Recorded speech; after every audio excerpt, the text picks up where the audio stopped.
Alô, gênios! Vamos para mais uma aula do canal Química em Casa. Eu sou o professor Hash e hoje a gente vai falar um pouquinho da lei de Hess, que é uma outra maneira de se calcular a variação de entalpia de uma reação química, o ΔH dessa reação química. Bom, Hess, ele descobriu uma maneira de se calcular o ΔH de uma reação química sem ter que realizar essa reação química na prática, apenas conhecendo as variações de entalpia de algumas outras reações, que seriam etapas intermediárias da reação que ele quer calcular o ΔH. Então vamos entender isso melhor? O que diz a lei de Hess, tá? A lei de Hess, ele diz que a variação de entalpia de uma reação, ΔH, ele pode ser calculado somando as variações de entalpias das etapas intermediárias desta reação. Para que vocês entendam isso melhor, dá uma olhada nesse diagrama aqui, tá? Eu tenho aqui um reagente A, para começar, e esse reagente A, ele vai virar o produto F. Só que não de forma direta, de uma etapa só, como se fosse uma reação elementar. A, ele não vai virar o F direto. Para A virar o F, ele vai passar por intermediários, ele vai formar compostos intermediários. Então, nesse meu exemplo, o A vira o B, para depois o B virar o C, depois o C vira o D vira o E, e aí sim o E vira o F. Mas, no final das contas, o A vai estar virando o F. Vamos supor que eu não conheça a variação de entalpia dessa reação A virando F. E eu queira calcular o ΔH da reação A virando F. Agora, a lei de Hess me diz o seguinte, que a variação de entalpia desta reação global, A virando F, ela é igual à soma das variações de entalpia das etapas intermediárias. Então vamos dar uma olhadinha para essas etapas intermediárias, tá? Antes do A virar o F, aconteceu o seguinte, o A virou o B, perdendo um pouquinho de energia. Notem que a flecha está para baixo. Sempre que a flecha está para baixo, o processo é exotérmico, a reação libera energia. Então, o A virou o B, liberando 20 kJ de energia. Aí o B virou o C, flechinha para cima, está absorvendo 5 kJ de energia. Depois ele perde mais energia para o C virar o D, aí ele já libera 60 kJ de energia. Para o D virar o E, flechinha para cima, ele absorve 10 kJ de energia. E aí sim o E vai virar o F, aqui flechinha para baixo, liberando ΔH negativo, 30 kJ de energia. Então essa reação aconteceu por essas etapas. Primeiro ela perde um pouquinho de energia para virar o B, ganha energia para virar o C, perde energia para virar o D, ganha para virar o E e perde para virar o F. A lei de Hess, ela me diz o seguinte, que se eu quero calcular a variação de entalpia dessa etapa global, que é o A virando F, basta eu somar os ΔHs dessas etapas intermediárias. Porque a lei de Hess diz que a variação de entalpia de uma reação depende apenas do estado final, que seria o produto F, e do estado inicial. Ela não depende dos intermediários. Isso se traduz da seguinte maneira. Se eu somar as variações de entalpia dessas etapas intermediárias, eu tenho o ΔH dessa etapa global. Então, para calcular o ΔH desta reação A virando F, eu somo esses ΔHs das etapas intermediárias. Então vai ficar menos 20, com mais 5, com menos 60, com mais 10, com menos 30. Vai me dar um total de 95 kJ por mol, seria o ΔH desta etapa global. Notem que a flecha é para baixo. Claro que então teria que dar negativo, né? Reação exotérmica, menos 95 kJ por mol. Esta é a lei de Hess. Agora, além de saber o que é a lei de Hess, você tem que saber, e principalmente saber, aplicar essa lei de Hess para se determinar a variação de entalpia de uma reação química. Então, para isso, nós vamos resolver o nosso primeiro exemplo utilizando a lei de Hess para calcular o ΔH desta reação química. Tá? Então, qual que é o meu objetivo? Calcular a variação de entalpia desta reação aqui. Esta reação que eu estou pedindo para você calcular a variação de entalpia, ela é chamada de reação global.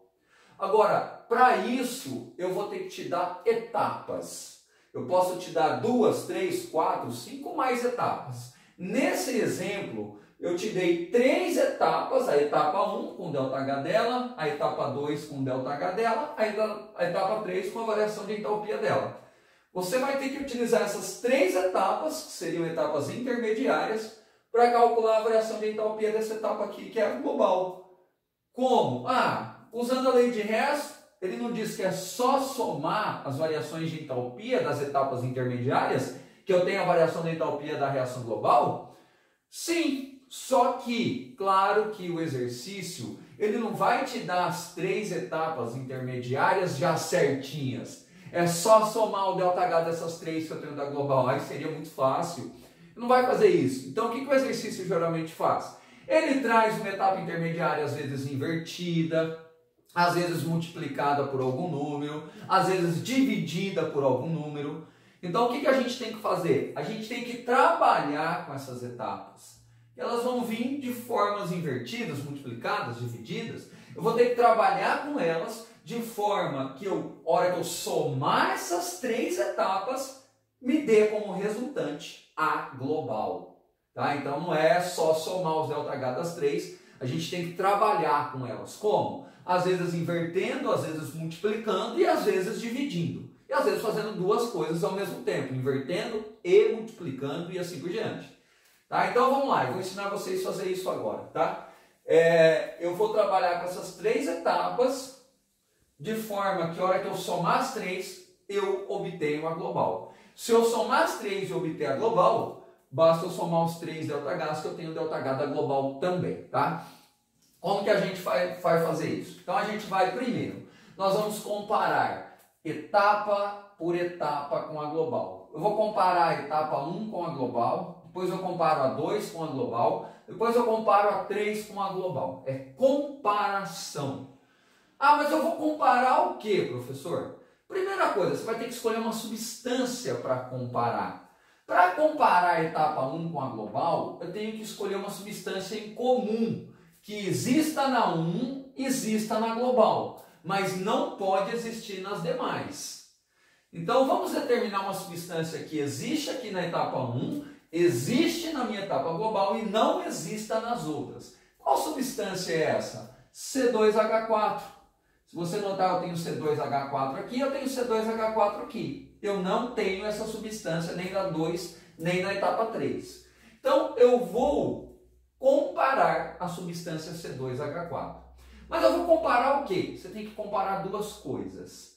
A quantidade, se a quantidade está certa, e se o lado está certo. A quantidade e lado. Se eu olhar a quantidade, aqui significa 1, quando eu não tenho coeficiente ali representado, é o 1. Então aqui eu tenho 1 mol e aqui eu tenho 1 mol. Cara, a quantidade está certa. Mas notem que o lado da substância está errado. Aqui na global, que é ela que manda, essa substância é representada no reagente, à esquerda. E aqui na etapa 1, ela está depois da flecha, à direita, nos produtos.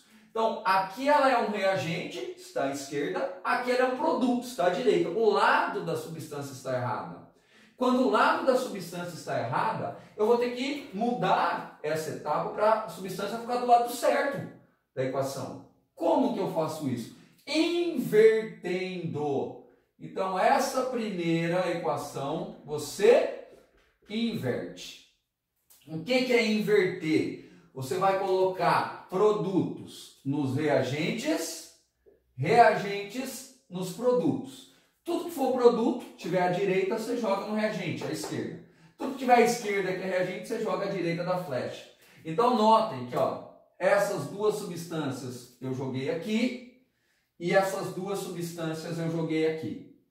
Tudo que você fizer com a equação, você também, obrigatoriamente, tem que fazer com o ΔH. Ou seja, se eu invertir a equação, eu tenho que inverter o sinal do ΔH. Então, notem que eu joguei esses produtos para cá, olha aqui, e eu inverti os reagentes para lá. Eu inverti, o sinal do ΔH vai ser invertido. Como aqui está positivo, fica negativo.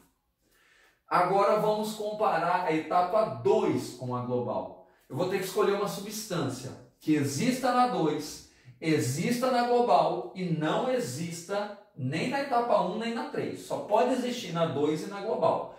Qual substância é essa? O gás hidrogênio, H2 e H2. Eu não tenho o H2 aqui nem aqui. Mas não tem H2 aqui não, aqui é H2O, é água, diferente. Então, substância aqui, gás hidrogênio. Beleza. Vamos comparar a quantidade e o lado. A quantidade está certa. Eu tenho 1 mol aqui e aqui eu tenho 1 mol. Então, a quantidade está certa, ótimo. E o lado? Aqui, o gás hidrogênio está à esquerda, é um reagente. Aqui também está à esquerda, é um reagente. Também o lado está certo. A quantidade está certa e o lado está certo. Então está tudo certo com essa etapa 2. Não preciso fazer nada com ela. O que eu faço? Copio. Se o lado e a quantidade estiverem certos, você copia. Então essa daqui é só copiar. Do jeitinho que está aqui, eu copiei aqui embaixo. Ó, H2 mais meio O2 e água. E se eu copio a etapa, eu também copio o seu ΔH. Agora vamos comparar a etapa 3 com a global. Eu vou escolher uma substância que tenha na etapa 3, tenha na global e não tenha nas demais etapas. Qual substância é essa? C2H6, C2H6. Eu não tenho C2H6 nem aqui nem aqui. Vamos comparar então a quantidade. Quando não tem coeficiente é 1, aqui também não tem 1. 1 e 1. Quantidade está certa. Mas e o lado da substância? Na global, que é quem manda, ela está no produto, à direita. Aqui ela está no reagente à esquerda. Fala, professor, o lado da substância está errado. Então eu vou ter que fazer o que para consertar o lado? Inverter. Se o lado da substância está errado, aqui é um produto, aqui é um reagente. Eu vou ter que inverter essa etapa 3. O que é inverter? Esses reagentes vêm para produto. Olha aqui, ó, 2H6 no produto. E os produtos nos reagentes. E se você inverteu, você deve inverter o sinal do ΔH. Negativo, eu pus positivo. Agora, o que você vai fazer? É só somar esses 3 ΔHs que você tem o ΔH da global. Mas antes de fazer isso, pessoal, nós vamos tirar a prova.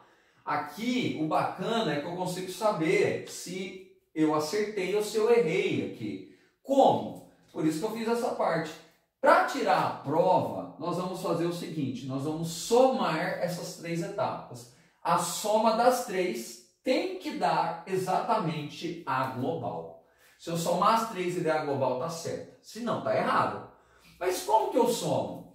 Substâncias iguais de lados opostos se anulam. Então, por exemplo, esse 2CO2 nos produtos anula 2CO2 dos reagentes. Lados opostos se anulam. E se tiverem do mesmo lado? Aí elas se somam. Então eu consegui anular 2CO2 com 2CO2. O que mais que eu consigo anular aqui? A água, ó. Se você notar, eu tenho 3 águas. Aqui eu tenho 2 com mais uma aqui, ó. Como essas estão do mesmo lado, elas se somam. Uma água com mais 2, 3 águas. Eu vou anular com essas 3 águas no reagente. Então, 3 águas nos produtos, 3 águas nos reagentes. O que dá para anular mais aqui? O O2. Se você notar, eu tenho 7,5 O2 nos produtos. 7,5. Vamos fazer assim, 7 dividido por 2 é 3,5. Então, eu tenho 3,5 mols do O2 no produto. Agora, vamos ver os oxigênios dos O2 que eu tenho nos reagentes. Aqui eu tenho 3. Aqui, meio. 3 com mais meio, 3,5. Eu anulo esses 3,5 aqui. Certo? Então, 3 com mais meio do mesmo lado eu somo. 3 com mais meio, 3,5. 7 dividido por 2, 3,5. 3,5 anula 3,5. Bom, joga tudo que sobrou embaixo. O que sobrou aqui? C2H4 no reagente. Sobrou um H2 também.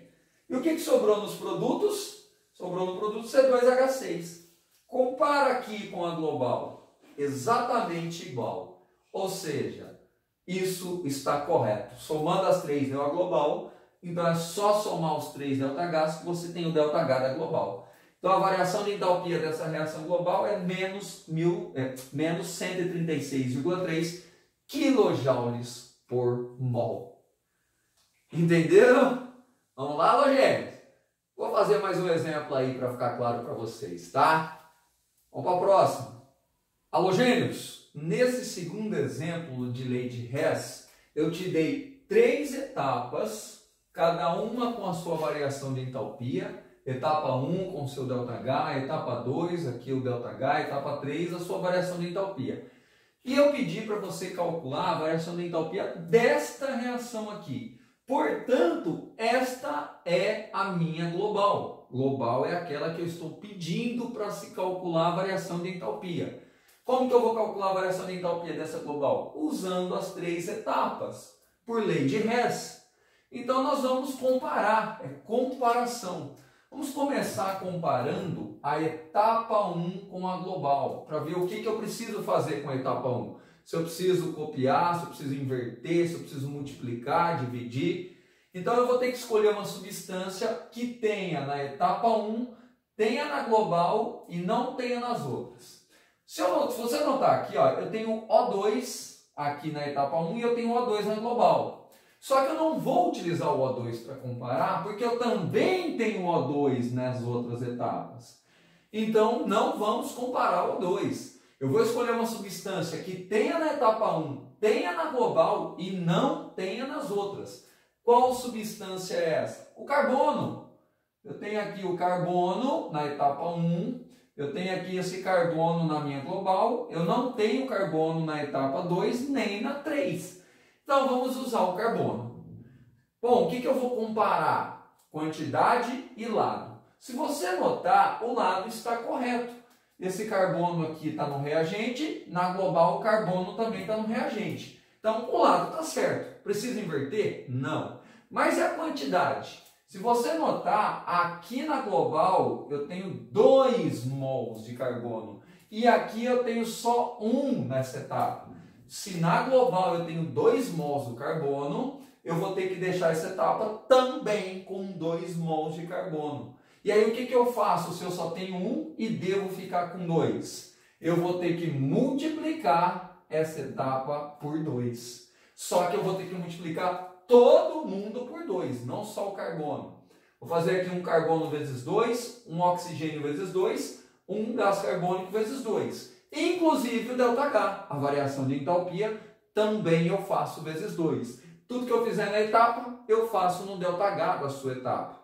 Certo? Então, ó, como aqui eu tenho 2 e aqui só um carbono, eu vou ter que multiplicar essa etapa por 2. Foi o que eu fiz aqui, ó.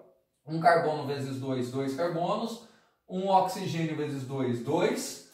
Um gás carbônico vezes 2, 2. E aí eu peguei esse valor e multipliquei por 2 também. Maravilha! Agora nós vamos comparar a etapa 3, ou desculpa, a etapa 2 com a global. Vamos lá, comparando a etapa 2 com a global. Vamos escolher uma substância que tenha na 2, tenha na global e não tenha nas outras, nem na 1 nem na 3. Qual substância eu tenho só na 2 e na global? O H2, o gás hidrogênio aqui, o gás hidrogênio aqui, e eu não tenho o H2 nas demais. Agora vamos comparar, eu tenho que comparar lado e quantidade. Vamos ver a quantidade. Se você notar, eu tenho 3 mols de gás hidrogênio aqui na minha global e aqui só 1. Espera aí, se na global eu tenho 3 mols, aqui vai ter que ter 3 mols. Como eu tenho 1, para ficar com 3, eu vou ter que multiplicar essa reação por 3. Mas além de multiplicar por 3, para poder ficar 3H2 igual a global, se você notar, o lado está errado também. Aqui na minha etapa, ela aparece como produto, à direita, e aqui como reagente, à esquerda. Então, o lado também está invertido. Então, além de multiplicar por 3 para ficar com 3, eu vou ter que inverter essa equação para que esse hidrogênio venha para o reagente, que é o lugar dele aqui na global. Então, eu vou ter que multiplicar por 3 e inverter essa reação. Então, primeiro eu multipliquei por 3, todo mundo, tá? Vamos multiplicar todas as substâncias por 3, inclusive o ΔH. Então, faz uma água vezes 3, um hidrogênio vezes 3, meio vezes 3, que dá 3 meios. E aí, faz o ΔH vezes 3. Então, multiplica todo mundo por 3, depois inverte. Lembra o que é inverter? O produto vem para o reagente, o reagente vai para o produto. Então, se você notar, ó, 1 vezes 3, 3 hidrogênio invertido, meio vezes 3, 3 meios, uma água vezes 3, 3 águas. E aí você multiplica isso por 3 e inverte o sinal. Então era positivo, ficou negativo vezes 3. Agora vamos para a última etapa. Vamos achar uma substância que tenha na etapa 3, tenha na global e não tenha nas outras. Essa substância é o etanol aqui, ó, C2H6O. Se você notar aqui, o lado está certo. Na minha etapa 3 ela é um produto, está à direita, na minha global ela é um produto, está à direita. Preciso inverter? Não. Agora, e a quantidade? Aqui na minha global, que é quem manda. Eu quero chegar na global, então ela vai mandar. Eu tenho 1 mol do etanol. Aqui eu tenho 2. Espera aí, se na global eu tenho 1, aqui na minha etapa vai ter que ficar 1. Como eu tenho 2, como é que eu faço para poder ficar 1? Nesse caso, eu vou ter que dividir ela por 2. Que aí 2 dividido por 2 fica 1, igual a global. Só que eu vou ter que dividir todo mundo por 2. Divide isso por 2, divide por 2, divide por 2, divide por 2 e divide por 2. Foi isso que eu fiz aqui, ó. 4 dividido por 2, 2 CO2. 6 águas dividido por 2, 3 águas. 2 etanol dividido por 2 dá 1. 6 oxigênios dividido por 2 dá 3. Peguei isso e dividi por 2. Agora é só somar esses ΔH, que você tem o ΔH da global. Só que antes de fazer isso, vamos tirar a prova? O legal é isso, a gente consegue tirar a prova. Como? Se eu somar agora essas 3 etapas, tem que dar exatamente a global. Se eu somar as 3 e der a global, nós acertamos. Como que eu somo? Substâncias iguais de lados opostos se anulam. Então eu posso anular 2CO2 com 2CO2. 3 águas de reagente com 3 águas de produto. Agora, e o O2? Primeiro eu vou fazer o seguinte, eu vou somar esses dois aqui, ó. Como eles estão do mesmo lado, eles se somam. Depois eu tento anular com esses, tá? E ver se sobra ou não sobra. Então vamos lá, 3 dividido por 2 dá 1,5. 1,5 com mais 2 aqui, ó, dá 3,5, correto? 3 dividido por 2, 1,5, com mais 2, 3,5. 3,5 e aqui eu tenho 3. Então o que a gente vai fazer? 3,5 com 3... eu posso anular 3 com 3, sobrando meio O2. E aí esse meio O2 vai sobrar aqui. Então, vamos lá? O que sobrou nessa reação? 2 carbonos, 3 H2 e meio oxigênio. E nos produtos? C2H6O, que é o etanol. Se você notar, bateu com a global. Então, nós acertamos. Basta fazer a soma dos 3 ΔHs, que eu tenho a variação de entalpia desta reação global. Então essa reação ela é exotérmica, variação de entalpia negativa, ou seja, ela libera 278 kJ de energia. Certinho, halogênio? Bom, espero ter ajudado mais uma vez. Até a próxima. Abraço. Tchau.